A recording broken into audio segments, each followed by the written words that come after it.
महाराष्ट्र शासनाने एक जी आर सुद्धा काढलेला आहे की 80% कर्मचारी हा स्थानिक असावा, भले तो महाराष्ट्रातील असो किंवा आम्ही तर म्हणतो की प्राधान्याने तो कोकणातला असावा.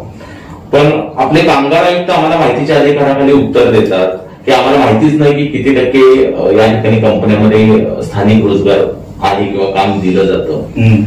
तर याबद्दल तुमची भूमिका आणि याबद्दल तुम्ही काय?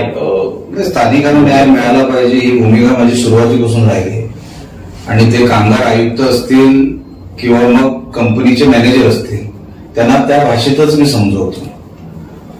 विषय येतो की आता युनियनच्या काही पद्धती, मी स्वतः आमची स्वतःची युनियन असल्यामुळे मला तो कामगारांचा जो काही विषय असतात त्यांचे मला चांगले माहिती आहे.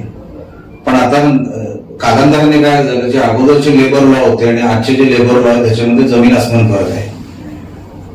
अगोदरच्या तरतुदी आणि आताच्या, आणि म्हणून कामगारांना त्याच्यातला न्याय मिळावा आणि आता मॅनेजमेंटने त्यांचं नुकसान करू नये ह्याच्यासाठी तो विषय तो वेगळा आहे. स्थानिकांना न्याय मिळाला पाहिजे ह्याच्यासाठी मी वेळोवेळी अनेक असे प्रसंग आहेत ज्यांना मी मदतच केली आहे.